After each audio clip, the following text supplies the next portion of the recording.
The red light on the recorder has been on for, I think, about a minute now.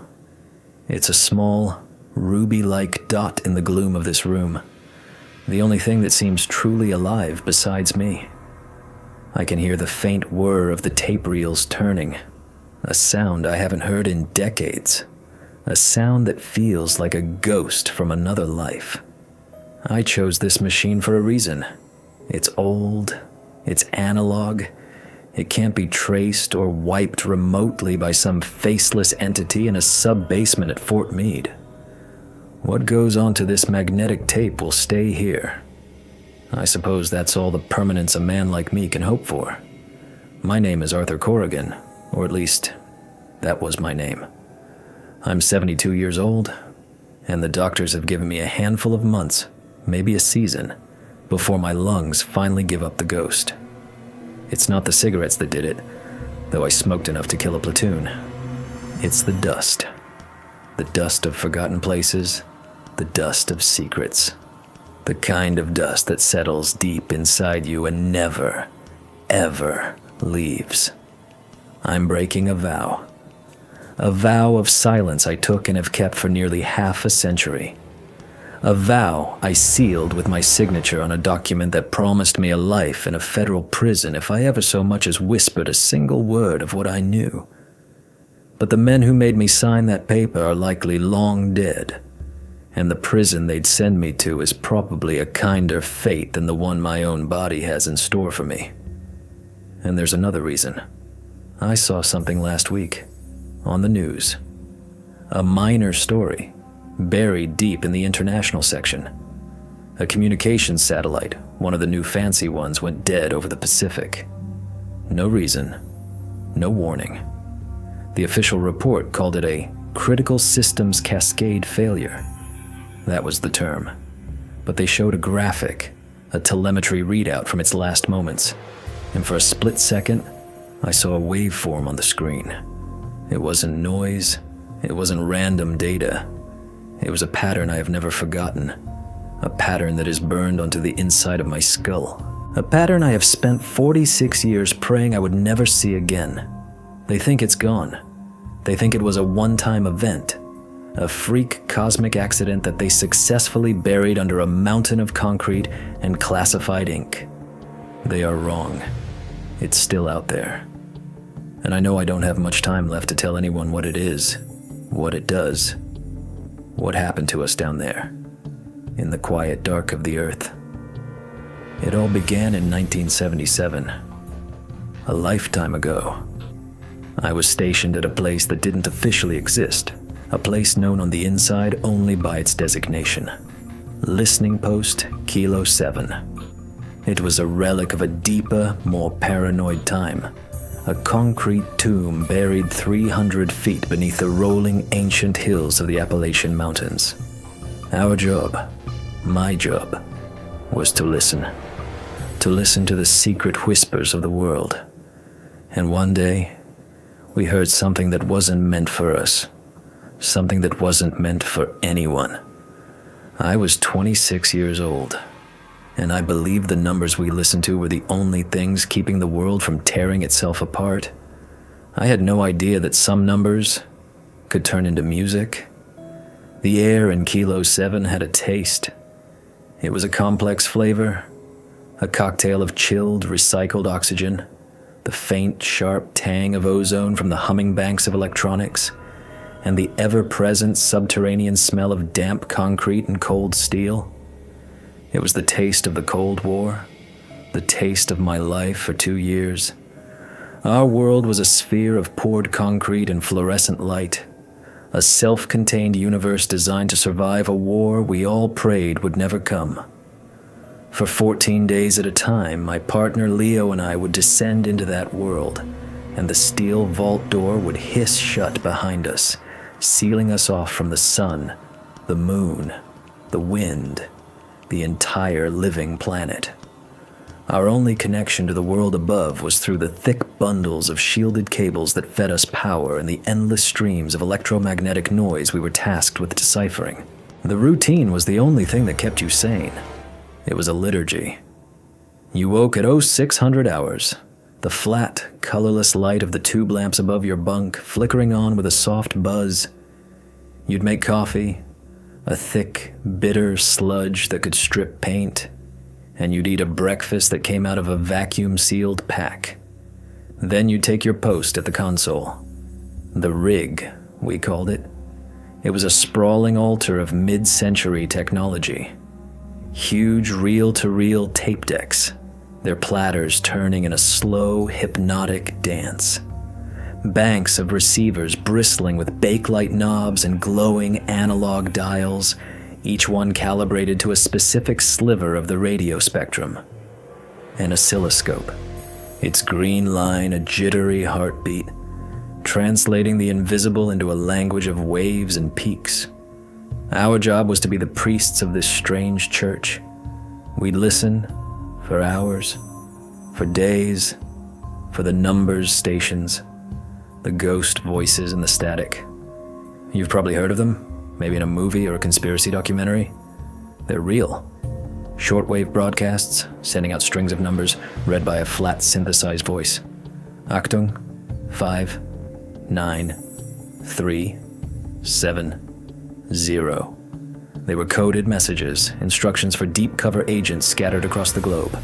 Our job was to monitor the known Soviet and Eastern Bloc frequencies, to log them, record them, and pass them up the chain for the cryptographers at the Pentagon to crack. It was mind-numbing work. Hours of nothing but static, the hiss and crackle of distant lightning storms, the faint, ghostly echo of a commercial radio station from halfway around the world bleeding through. And then, punctually, like a train arriving at a phantom station, the voice would appear. It was always a jolt, a sudden intrusion of cold, hard purpose into the endless white noise. Leo hated the silence between transmissions. He was younger than me, just 22, with a restless energy that didn't belong in a concrete box. He'd hum to himself, tap out rhythms on the edge of the console, tell the same stupid jokes over and over again.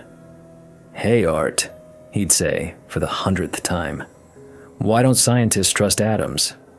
I wouldn't even look up from my logbook. "Because they make up everything," I'd drone back, my voice as flat as the recorded numbers. He'd chuckle like it was the first time he'd heard it. He was a good kid, smart, had a better ear than I did for pulling a weak signal out of the noise. But the quiet got to him. To me, the quiet was the point. It was the canvas. The voices were the paint. That day, the 7th day of our 2-week rotation, started like any other. The coffee was bad. Leo's jokes were stale. The static hissed its endless, empty song. We were monitoring a frequency designated Whiskey Tango 490, a known Moscow station. It was due to broadcast at 1500 hours, Zulu time. At 14:59, I leaned forward, my hand hovering over the record button on the main Ampex deck. The second hand on the wall clock swept upwards. The moment came and passed. Silence. "Late," Leo murmured, arching an eyebrow. It was unusual. The Russians were nothing if not punctual. Another minute crawled by. Nothing but the faint, sighing static of an empty channel. I made a note in the log. WT 490. No transmission at 1500 Z. It was a minor anomaly.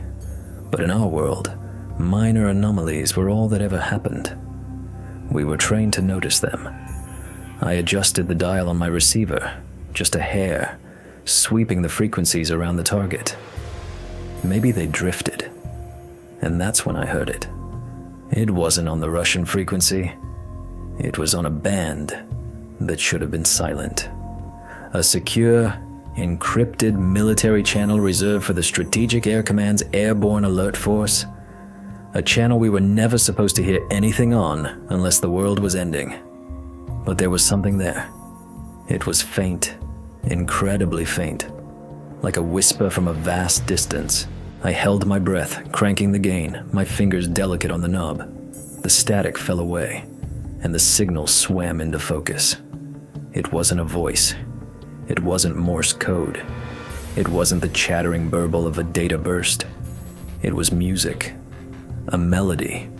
Simple, elegant, like a child's lullaby played on a single instrument I couldn't identify. It was a clean, pure sine wave, but it moved with an incredible, fluid complexity. It rose and fell in phrases that seemed to follow some kind of internal logic, yet they never repeated. It was the most beautiful and most unsettling thing I had ever heard in my life. "Leo," I said, my voice low. "Put your cans on. Patch into my receiver. Now." He shot me a confused look, but he did it, slipping the heavy headphones over his ears. I watched his face. His eyes widened. A slow smile spread across his lips. "Whoa," he breathed. "What is that? Is that Debussy?" He was a music nut. Knew all the classical guys. "It's not Debussy," I said, my heart starting to beat a little faster. "It's on tack 7. It shouldn't be there. Nothing should be there." I was already working, my hands flying across the console, muscle memory taking over. I engaged the recording deck for the new signal. I checked the direction-finding antenna array. The signal was strong, but it had no point of origin. It wasn't coming from the east or the west. The indicators on my board were going haywire, suggesting the signal was coming from everywhere and nowhere at once. It was impossible. It was a technical impossibility. The signal was just there, in our equipment, like it had been born inside the wires. For the next hour, that was our entire world. The melody. It filled the bunker, a soft, insistent, unending stream of sound. Leo was completely captivated.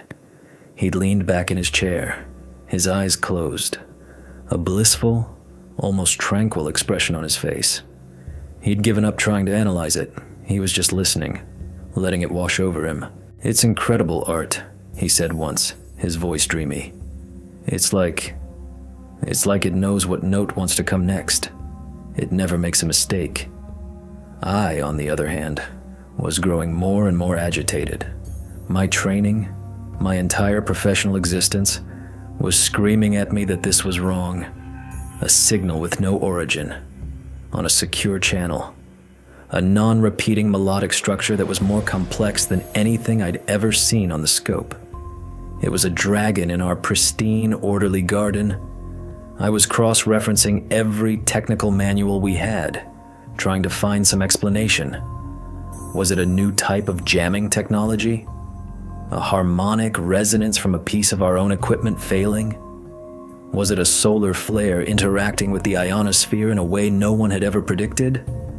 I was scribbling notes, my handwriting getting sloppier and sloppier. My brain felt fuzzy. The clean, sharp edges of my thoughts felt like they were blurring, softening. I blamed it on fatigue, on the low-grade hum of the melody that was now the background noise to my own thinking. "I need to check the primary signal amplifier schematics," I muttered, more to myself than to Leo. I reached over to the shelf and pulled down the heavy 3-ring binder labeled Collins R390A, Maintenance and Theory. It was our Bible. I knew its pages better than I knew my own face. I flipped it open to the section on the audio frequency amplification stage. I stared at the page, and then the world tilted on its axis. The page was full of marks, black, intricate shapes on white paper. I knew with a deep, instinctual part of my brain that they were supposed to mean something. I knew this was a language I had understood my entire life, but as I looked at them, they were nothing. They were just patterns, meaningless squiggles. The neat block letters of the section heading Audio Amplification might as well have been Cyrillic or hieroglyphics or the random scratchings of an insect. A cold, electric dread, unlike anything I had ever known, started in the base of my spine and shot straight up into my brain. My breath hitched in my chest. I blinked hard and looked again. Nothing. The words refused to resolve. The letters were there. I could see their shapes. The curves of the S, the sharp angles of the A. But the connection between the symbol and its meaning, the fundamental wire in my head that made language possible, had been cut. It was like looking at a photograph of a fork and having no idea what it was for. "Leo," I whispered. My voice was tight, thin. He didn't open his eyes. "Leo," I said again, louder this time, a note of frantic panic creeping in. He sighed, opening his eyes slowly. "What? Can't you just enjoy it for a minute? It's beautiful." "The book," I said, my voice trembling. I couldn't control it. "Leo, look at the book. Read this page to me." I thrust the binder at him. He took it, an annoyed expression on his face. He glanced down at the page, and then he froze. The blissful look vanished, replaced by a mask of utter, childlike confusion. He squinted. He tilted his head. He brought the page closer to his face, then held it out at arm's length. A look of pure, unadulterated terror began to dawn in his eyes. He looked up at me, his face pale, his mouth slightly agape. "Art," he stammered, his voice cracking. "Art, what's wrong with this page? I can't." He swallowed hard, his Adam's apple bobbing. "I can't read it. I can't read it. What the hell is happening?" The beautiful, gentle melody continued to pour from the headphones on the console, a serene, mocking counterpoint to the silent, screaming panic that had just erupted in our concrete tomb. We were adrift, two men in a high-tech submarine at the bottom of a sea of rock, and we had just forgotten how to read the maps. The first wave of panic was a physical thing. It was a hot, metallic taste in the back of my throat. My heart hammered against my ribs like a trapped bird. I remember snatching the binder from Leo's hands, my own eyes scanning the page desperately, willing the symbols to snap back into focus, to become words again. But they remained stubbornly alien. It was like a switch had been flipped in my brain. The part that processed abstract symbols, the very foundation of human knowledge, had gone dark. I looked around the control room, and the true, suffocating scale of the horror began to dawn on me. Everywhere I looked, I was surrounded by a language I could no longer speak. The labels on the equipment, neatly printed in stark, military-grade font: frequency select, gain control, emergency power cut off. They were now just decorative black marks on gray metal. The big red warning placards on the wall, the ones that detailed emergency procedures for fire or atmospheric contamination, were meaningless patterns of shapes. My own logbook, filled with my own handwriting just minutes before, was a collection of bizarre looping scrawls. The skill I had taken for granted every single moment of my conscious life, the ability to translate marks into meaning, had been surgically removed from my mind. And the only anesthetic had been that soft, insidious melody, which was still playing. "The headphones," I croaked, my voice raw. "Take them off. Turn it off." Leo, who was staring at his own hands as if he'd never seen them before, scrambled to obey. He ripped the headphones from his ears, and with a trembling hand, he flipped the switch on the receiver. The melody vanished. The abrupt silence that crashed down around us was more terrifying than the music had been. It was a heavy, suffocating blanket. In the quiet, I could hear my own ragged breathing and the frantic, unsteady thumping of my own heart. For a few moments, we just stared at each other. Two ghosts in a machine we could no longer operate. The silence did nothing. The damage was done. I looked back at the manual. The words were still gone. The squiggles remained. "Okay," I said, forcing a calm I did not feel. "Okay, let's be methodical." I was falling back on my training, the only thing I had left. "This is a neurological event. It's temporary. It has to be." But even as I said it, I didn't believe it. This wasn't a stroke. This wasn't a hallucination. We were both experiencing the exact same hyper-specific symptom. This was an effect. The music was the cause. "Let's test it," I said, my voice gaining a thin sliver of false confidence. "Numbers. What about numbers?" I pointed a shaking finger at the large digital clock on the wall. Its red digits glowed in the dim light. 16:04. I knew it was a clock. I knew what it was for. But the shapes of the numbers themselves, the 1, the 6, the 0, the 4, they were just as meaningless as the letters. They were abstract designs. I could tell you that the sun was hot, but I could no longer read the word temperature. I could tell you time was passing, but I could no longer read the face of a clock. Leo was starting to fall apart. He had stumbled over to the small galley area, a tiny alcove with a microwave and a small pantry. He was pulling out the ration packs, his movements jerky and uncoordinated. "The food art," he was muttering, his voice rising in pitch. "The food? How do we... Which one is which?" He held up 2 identical gray foil pouches. I knew one was beef stew and one was spaghetti. But the labels, the block letters printed on the front, were just incomprehensible hieroglyphs. We could tell them apart only by shaking them and guessing from the sound. This was the true horror. We weren't just trapped. We were functionally illiterate children, locked in a sophisticated bunker filled with machinery we could no longer operate and warnings we could no longer read. The emergency shutdown sequence for the reactor, a page of squiggles, the instructions for the manual airlock release, a diagram with incomprehensible captions, the first aid kit, a box with a symbol on it, a cross that I could still vaguely recognize, but the labels on the bottles and tubes inside were lost to us. Was this morphine or antiseptic? Was this a bandage or a water purification tablet? We were surrounded by the accumulated knowledge of 100 brilliant engineers, and it was all locked away from us behind a door in our own minds that had been slammed shut and bolted. The panic began to morph into a cold, hard despair.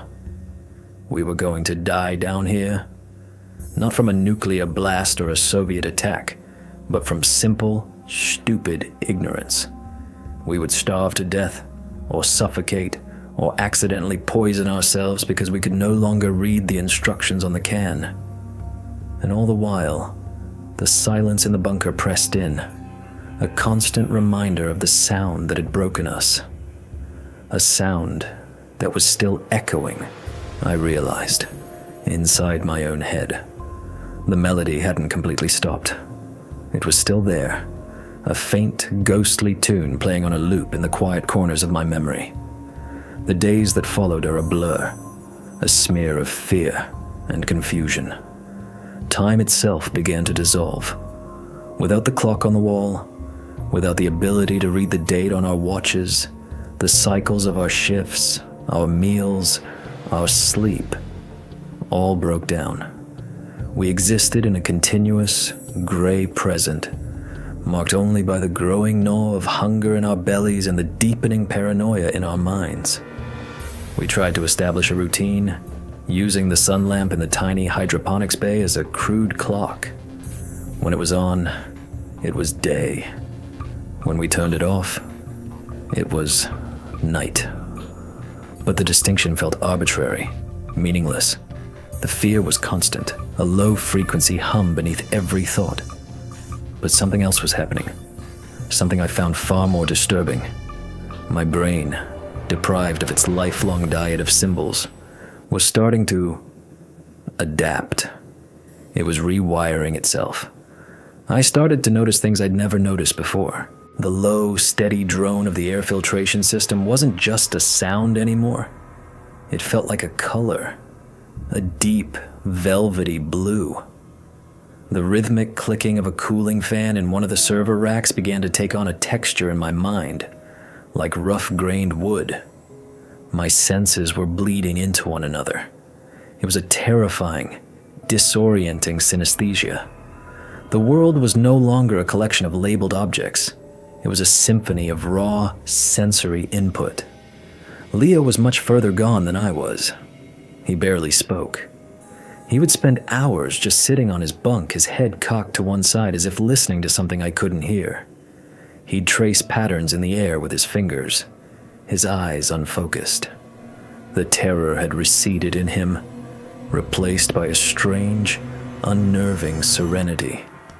He was retreating from the world we had known and building a new one inside his own head. A world governed by the logic of the lullaby. I think it was on the 4th or 5th day that it happened. I was trying to figure out the food situation, shaking pouches, trying to guess which ones held something liquid. I heard a scraping sound from the control room. I walked in to find Leo sitting at the main console. He had the station logbook open in front of him. The logbook was our sacred text, a minute-by-minute record of our duty. Every transmission, every anomaly, every system check was meant to be recorded in neat, precise handwriting. He had a pen in his hand, and he was writing. My heart leaped for a second. A wild, desperate hope flared in my chest. Was he better? Had his mind healed itself? I rushed to his side, peering over his shoulder at the page. The hope died as quickly as it had been born, replaced by a profound and chilling dread. He wasn't writing words. He wasn't even attempting to. He was drawing. On the neatly lined pages of the log, where there should have been technical notes and timestamps, he was composing a piece of music. It was a beautiful, impossibly complex musical score. Staves, clefs, notes, rests, all drawn with a fluid, confident hand, as if he'd been a master composer his entire life. But Leo couldn't read a note of music. He'd told me so himself. He just liked to listen to it. I watched, mesmerized and horrified, as his pen flew across the page. He wasn't just doodling. He was transcribing. His eyes would flick from the silent, dormant oscilloscope to the humming power converters, then back to the page. He was listening to the symphony of the bunker, the hum of the lights, the whir of the tape drives, the drone of the ventilator, and he was writing it all down. He was translating the physical reality around us into the only language he had left, the language the lullaby had given him. He had filled an entire page with this alien, beautiful script. The last entry in our official log, the final record of our time at listening post Kilo 7, was not a distress call or a technical report. It was a sonata, a song written by a broken mind, a lullaby for the end of our world. I backed away slowly, a cold understanding washing over me.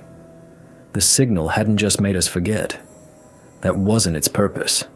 Forgetting was just a side effect. Its real purpose was to teach. It was wiping the slate clean to write something new. And Leo was its first star pupil. I was alone, truly alone, trapped 300 feet underground with a man who no longer spoke my language. A man who was learning to hear the music of the spheres while I could only hear the screaming of my own sanity as it tore itself apart. The silence in the bunker became my new enemy, a far more cunning one than the melody had been. The melody was a hostile force, an invader. The silence was a vacuum, and my own mind rushed to fill it with horrors of its own making. I watched Leo. I watched him for what I guessed were hours, maybe an entire day cycle. He didn't eat, he didn't drink. He just sat at the console, his pen dancing across the pages of the logbook, a scribe taking dictation from a silent, humming god. His posture was perfect, his hand steady. The frantic energy was gone, replaced by an absolute monk-like focus. He was no longer my partner, Leo, the kid who told bad jokes. He was an instrument, a vessel for the signal's new purpose. Driven by a desperation that felt like a kind of madness, I decided that if I couldn't fight it, I had to understand it. I took one of the blank logbooks from the supply locker. I sat at the auxiliary monitoring desk a few feet away from him, and I tried to learn the new language. I couldn't read the notes he was writing, not in the classical sense. The symbols, the little black ovals with their stems and flags, were as meaningless to me as the letters of the alphabet. But I had my senses, my newly, horribly cross-wired senses. I started by listening. I closed my eyes and focused on a single sound, the low, resonant hum of the primary power transformer. It was a sound I had ignored for 2 years, just part of the furniture. Now I let it fill my mind. I felt it not just as a sound, but as a weight, a pressure, a deep, vibrating color like indigo. I opened my eyes and looked at Leo's score. I scanned the pages he had filled, looking for a pattern, and I found it. A recurring phrase, a low, long note held for several beats, always drawn on the lowest line of the musical staff. The Transformers' song. A jolt of something, not hope, but a terrifying clinical fascination, went through me. I had a Rosetta Stone, a single confirmed translation. The hum is this symbol. I looked around the room, my senses on fire. The high-pitched, intermittent click of the Geiger counter, measuring the background radiation of the Earth around us. Click, click, click. I saw it on his page. 2 short, sharp notes, followed by a rest, then another sharp note, always positioned high on the staff. The sound was sharp, so the note was high. The hum was low, so the note was low. It was a logic, a grammar, as pure and intuitive as mathematics. It wasn't a language of abstract agreement like CAT means a furry animal. It was a language of direct, sensory translation. A language of pure being. I spent the next cycle, maybe 12, maybe 20 hours, in a state of feverish concentration. I was a detective solving the most fundamental murder of all, the murder of meaning. I isolated every sound in the bunker. The whisper of the air through the vents became a series of soft, flowing grace notes. The rhythmic, metallic sigh of the backup life support pump was a steady, percussive beat, a bass drum in our concrete symphony. I even began to understand the more complex phrases. A sudden flurry of chaotic, dissonant notes corresponded to the moment I had accidentally knocked a metal cup off the table. A long, beautiful, ascending scale matched the exact pattern of the fluorescent lights flickering on after a momentary power dip. I was learning, and as I learned, a part of my brain that had been screaming in panic began to calm down, replaced by a cold, intellectual terror. The Lullaby hadn't just been a broadcast. It was a software update for the human brain. It had wiped the old operating system, the one based on abstract symbols, and installed a new one, a direct, sensory-based language. Leo had accepted the update without question. He was running the new software perfectly. I was the one who was fighting it, clinging to the wreckage of the old system, and the conflict was tearing my mind apart. I was caught between 2 worlds, unable to fully exist in either. I could no longer read the word danger, but I could now look at a jagged, angry-looking musical chord on Leo's page and feel an instinctive, primal sense of warning, because it was the sound of arcing electricity. The true revelation, the one that finally shattered the last of my resolve, came when I started to look at the silent parts of the score, the rests, the empty spaces between the notes. At first, I thought they were just pauses, but they were too deliberate, too structured. They were part of the composition. I stared at one long, empty measure on the page, and I tried to feel what it corresponded to. There was no sound in the bunker that matched it. It was a moment of absolute silence. But it wasn't just silence. It was a command.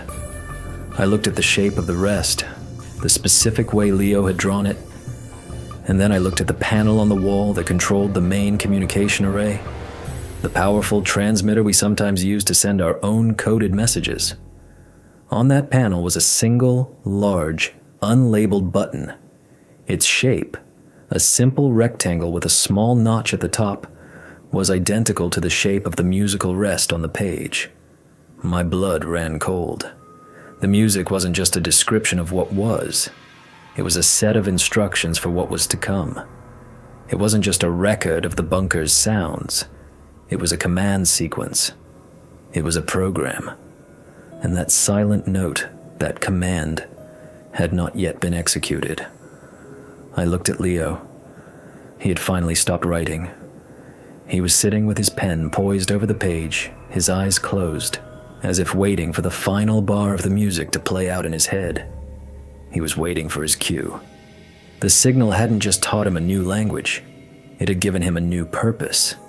It was using him to compose a message, and when the composition was complete, it was going to use our equipment to broadcast it, to send the lullaby back out into the world. We weren't the victims of the signal. We were its new voice. We were the instrument. And I had just realized that listening to this Predator's song was how it taught you to sing it yourself. We weren't in a prison. We were in a broadcast studio, and the show was about to go on the air. The realization that we were meant to be the agents of the plague, not just its victims, changed the nature of my fear. It was no longer a passive, creeping dread. It was an active, howling enemy that had to be fought. But how do you fight a song? How do you fight a language that has taken root inside your own mind? The lullaby was no longer just a memory of a melody. It was a presence, a thinking, reasoning thing that was observing me through Leo's placid eyes and listening to my own frantic thoughts through the symphony of my panicked heartbeat. I had to break the connection. I had to introduce a noise so loud, so chaotic, that it would shatter the delicate, perfect logic of the music. My mind, still clinging to the shreds of its old, rational self, began to cycle through my past, through my training, searching for a weapon. And the lullaby, the entity, seemed to sense this. It began to fight back, and it knew exactly where to stick the knife. It started subtly, a scent, the faint, sweet smell of gardenias. My mother used to grow them in the garden of our house back in Ohio. I hadn't thought of that smell in years. It filled the sterile, metallic air of the bunker, a phantom scent that was so real I could almost taste it. It was a memory, a piece of my own code, being played back to me as a weapon. Then came the sounds. The bunker was no longer just humming and clicking.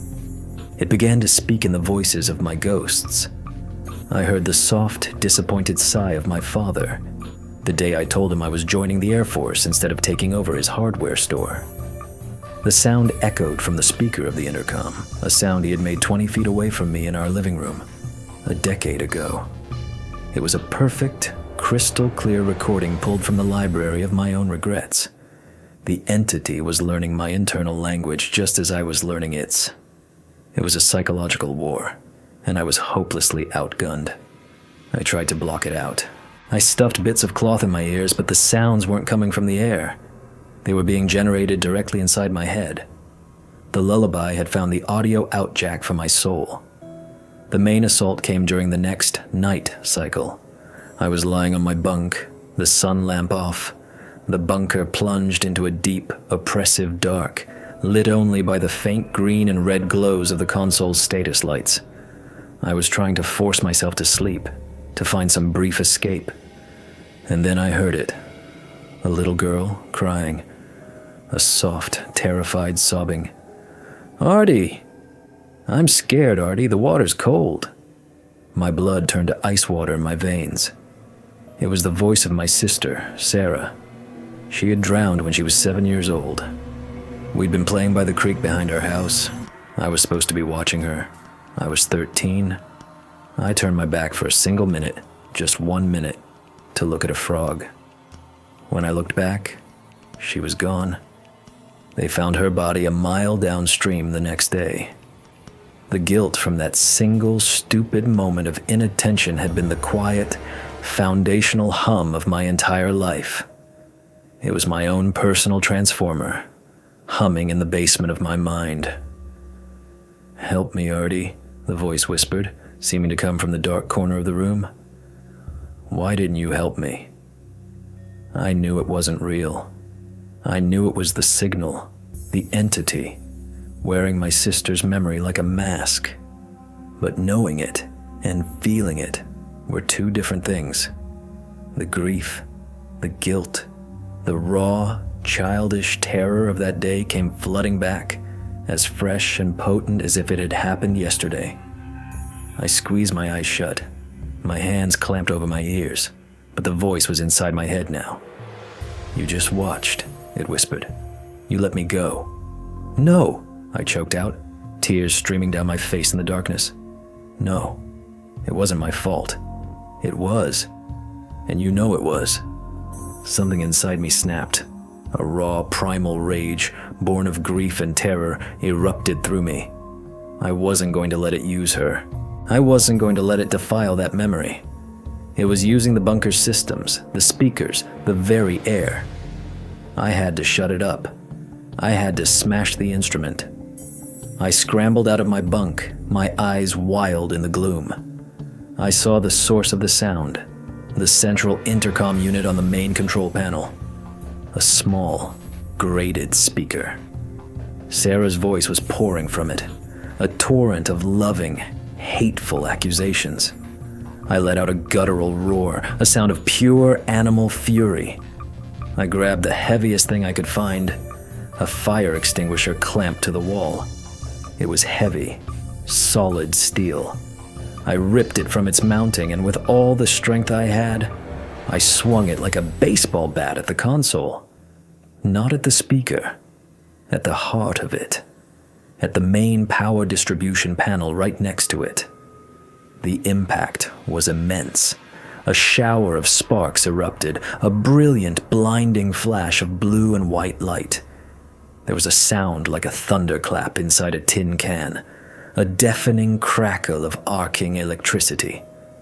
The voice of my sister was swallowed by a shriek of tortured metal and dying electronics. The emergency lights overhead flickered violently, then went out. The steady hum of the transformers, the whisper of the air, the clicking of the fans, everything died at once. The entire bunker was plunged into an absolute, total darkness, and a silence so profound it felt like a physical blow. I had done it. I had smashed the instrument. I stood there, in the pitch black, panting, the heavy extinguisher still in my hands. And in that first second of pure, dead silence, I realized my catastrophic, irreversible mistake. That panel hadn't just powered the intercom. It powered everything. The air circulation, the primary water pumps, the carbon dioxide scrubbers, the entire life support system for Kilo 7. I hadn't just broken the Lullaby's connection. I had just killed us both. The silence that followed was not the quiet of peace. It was the silence of a tomb. The air, which had always been in constant subtle motion, became perfectly still. And in that stillness, it immediately began to feel thick, heavy, used. I could feel the oxygen content dropping, the carbon dioxide from my own panicked breaths starting to build up in the sealed environment. The darkness was absolute, a physical presence that pressed in on my eyes. The only sound was the frantic drumming of my own blood in my ears and the ragged, shallow gasps of my own breathing. I had traded the psychological torture for a simple, straightforward execution. Suffocation. It would take hours, maybe a day, but it was now inevitable. I dropped the fire extinguisher. It hit the floor with a dull, heavy thud that seemed impossibly loud in the dead quiet. My rage was gone, replaced by a cold, hollow despair. I felt my way along the wall, my hands slapping against the cold metal until I found the emergency lighting controls. My fingers, clumsy with adrenaline, fumbled for the switch. I flipped it. A series of low-wattage, battery-powered red lights flickered on, spaced about 20 feet apart along the main corridor and in the control room. The bunker was bathed in a hellish crimson glow. It was no longer a sterile military installation. It was the belly of some dying beast. In the red light, I saw Leo.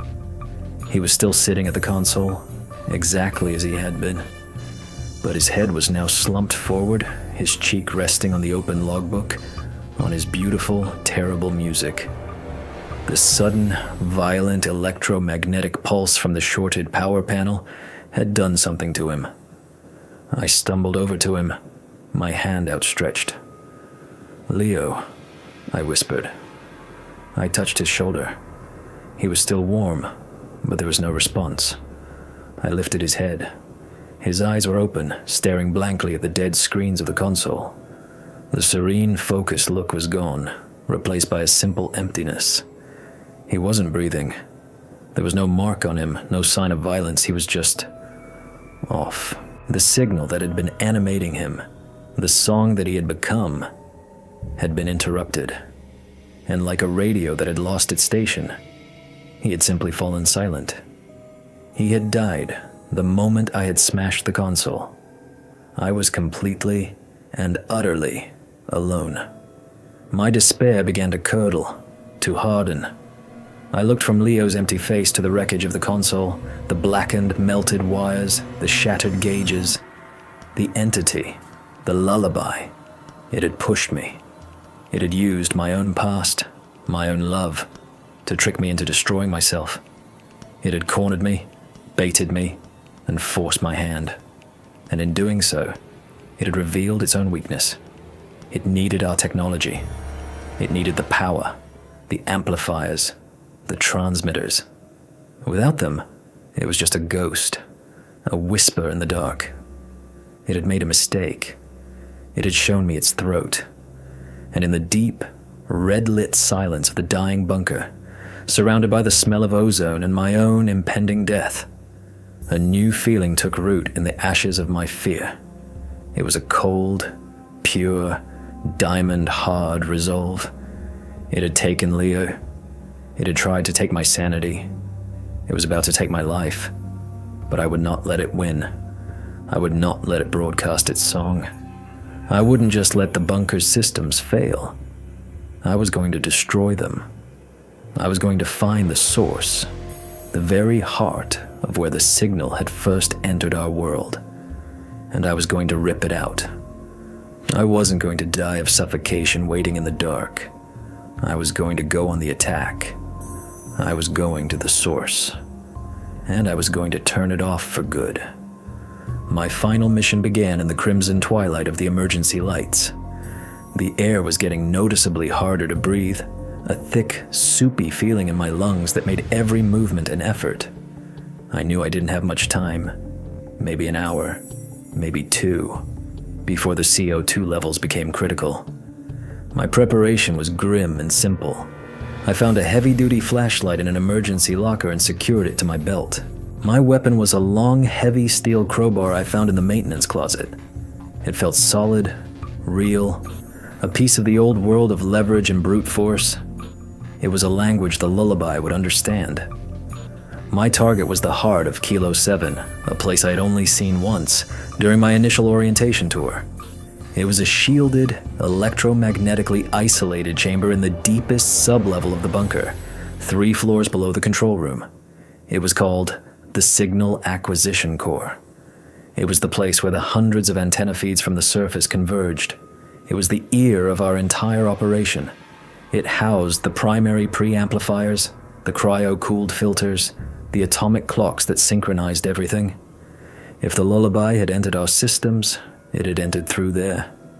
That was its point of infection. That was its lair. The journey down was a descent into hell. The elevators were dead, so I had to take the emergency stairwell. It was a narrow metal spiral staircase, enclosed in a tight concrete tube. The only light was the beam of my flashlight, cutting a shaky, bouncing circle in the oppressive darkness. The red emergency lights didn't reach in here. The silence was absolute. The only sounds were my own ragged, painful breathing which echoed unnervingly in the confined space, and the rhythmic, metallic clank of my boots on the steel steps. With each level I descended, the air grew colder, and a strange pressure began to build in my ears. It felt like I was walking down into the depths of a cold, black ocean. The architecture itself seemed to be fighting me. The darkness played tricks on my eyes. I'd see movement in the periphery, a flicker of shadow that vanished when I turned my light on it. The smooth concrete walls seemed to ripple in the moving beam of my flashlight. I felt a sense of profound, irrational disorientation, as if the very geometry of the space was becoming unstable. The lullaby was still here. It was weak, crippled without the main power, but its presence lingered in the foundations of the place, a psychic residue that warped the very fabric of reality around me.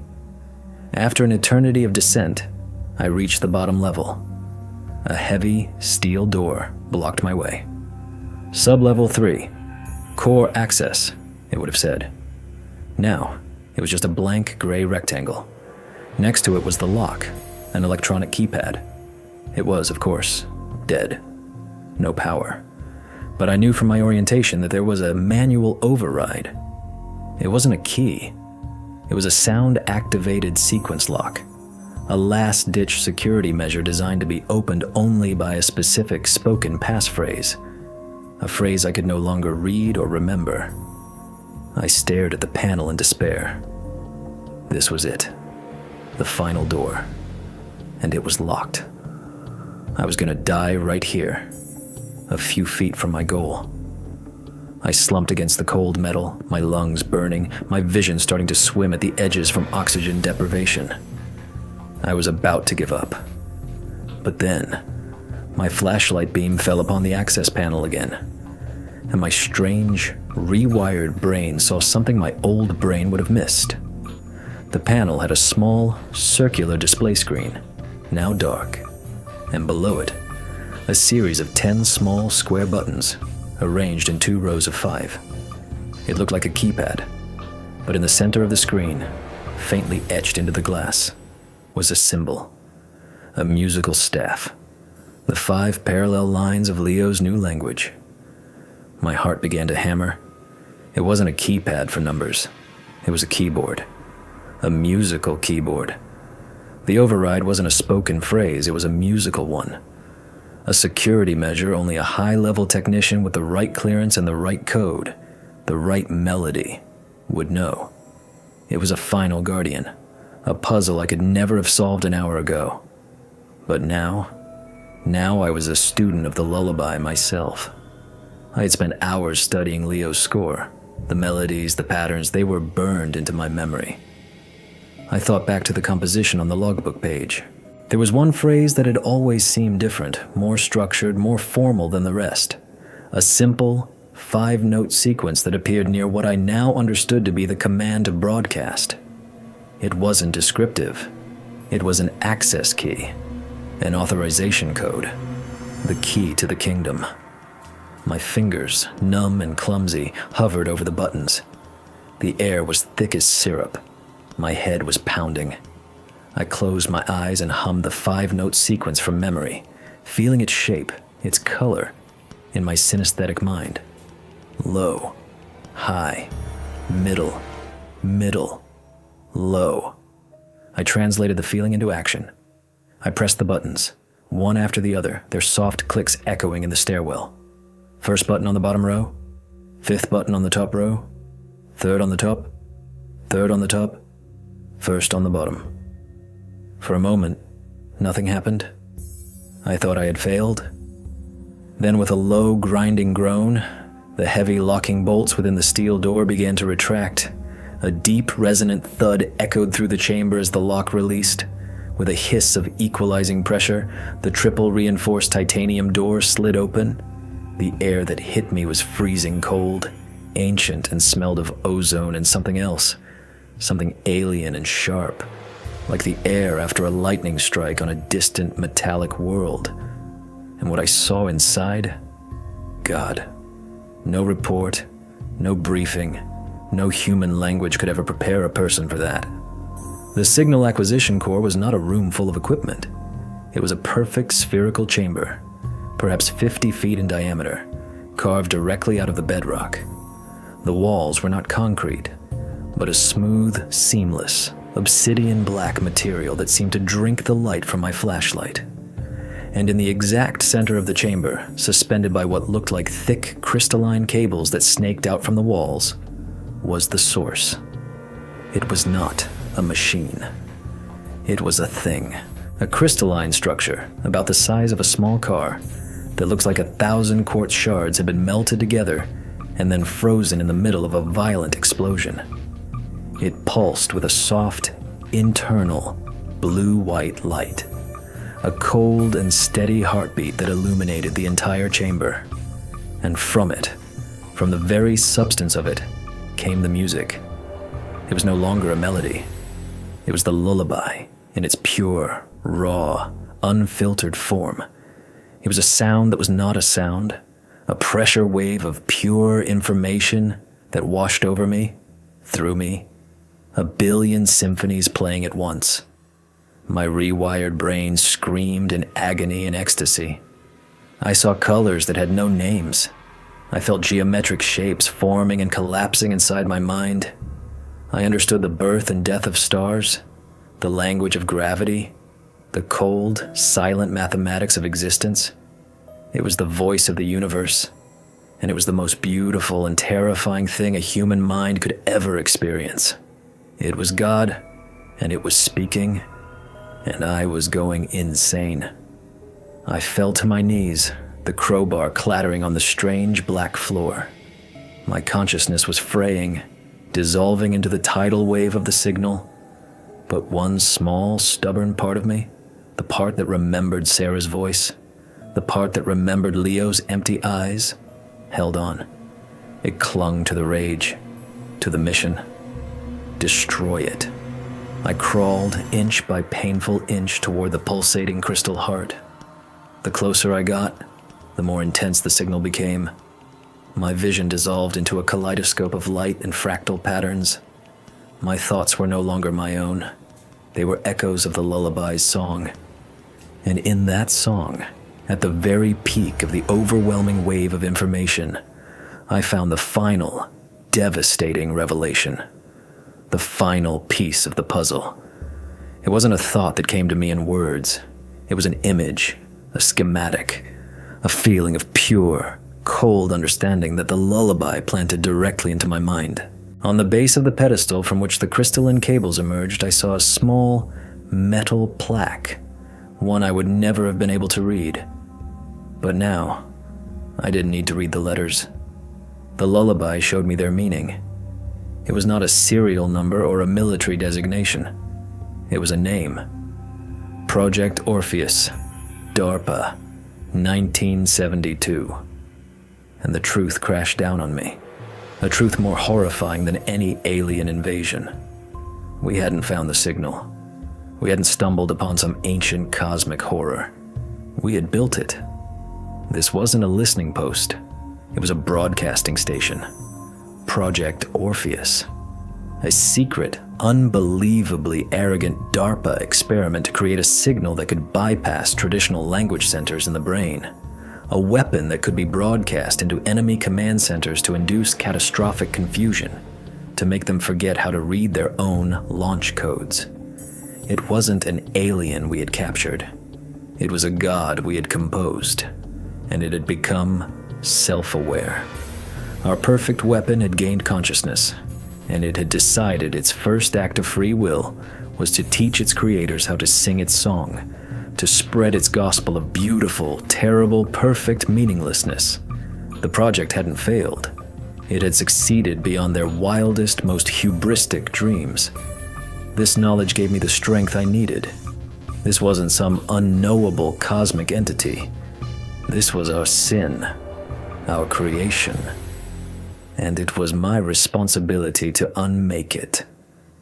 I reached the base of the crystal. I could feel the vibrations of its song thrumming through the floor, up my arms, into the very marrow of my bones. I looked up at the crystalline cables that fed it, that held it suspended in the air. They looked fragile, but I knew they were stronger than steel. But at the base, where they connected to the floor, were the coolant junctions. Thick, insulated pipes, frosty with condensation. That was its lifeline. That was its weakness. Armed with this final, terrible knowledge, I executed my plan. I got to my feet, my body screaming in protest, my mind a raging storm of music and light. I lifted the heavy steel crowbar. It felt like it weighed 1,000 pounds. I took a final breath of the cold, sacred, profane air.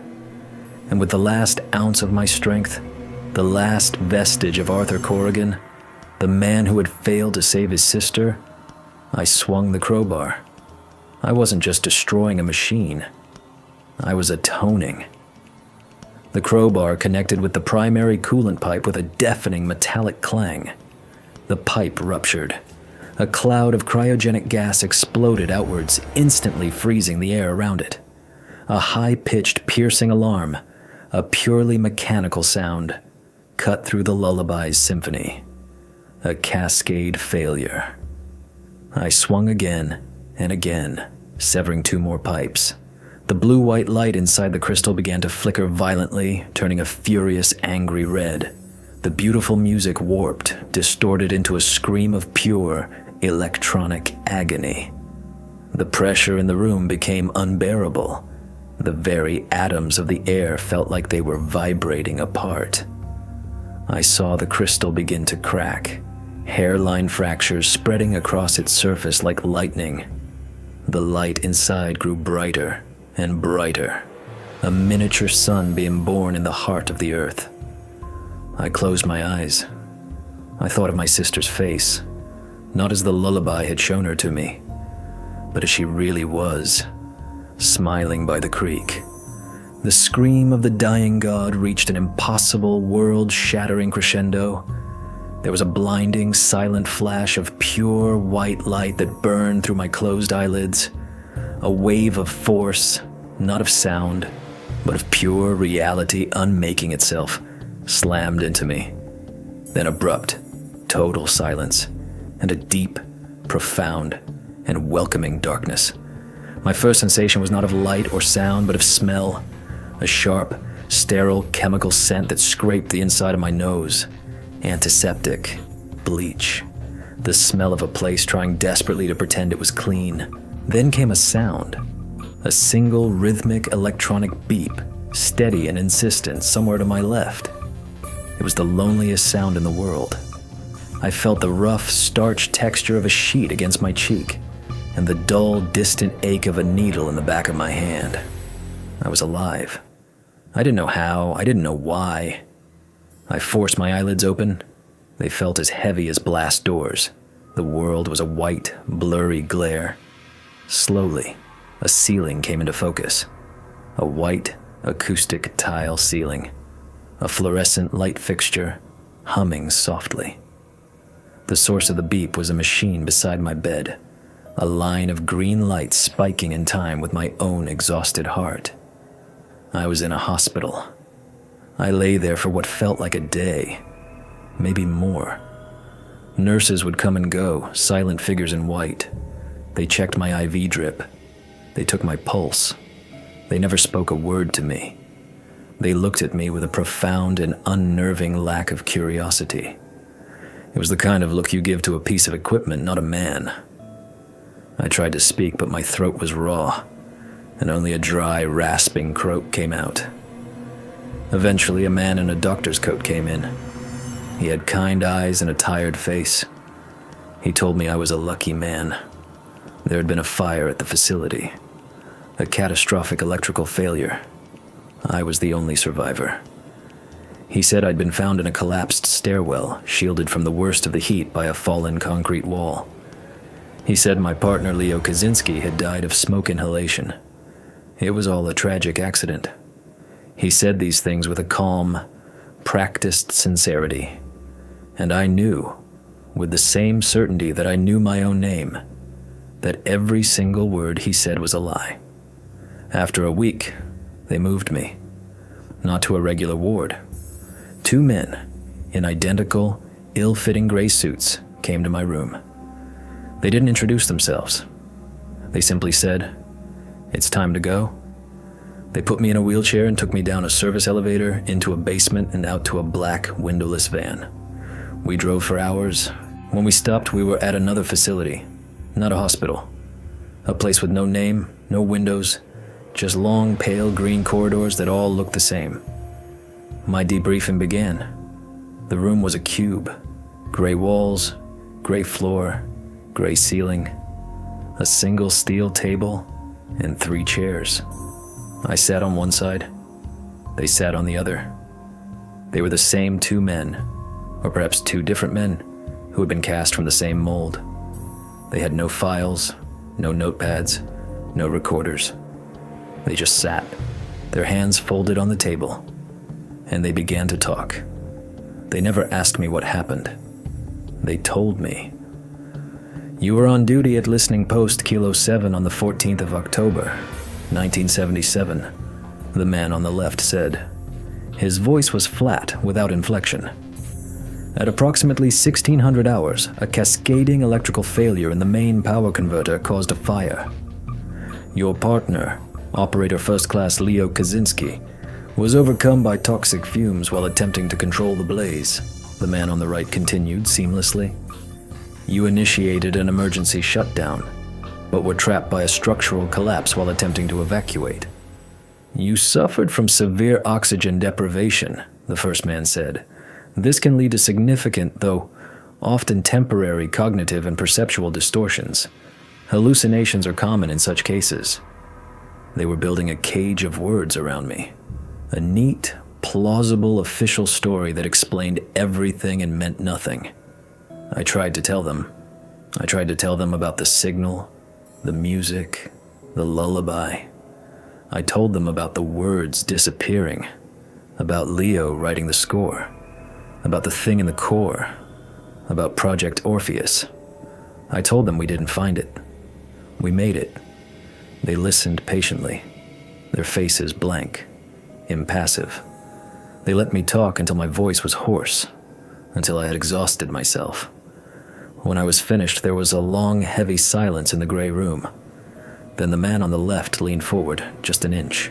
"That is a fascinating and detailed account, Mr. Corrigan," he said.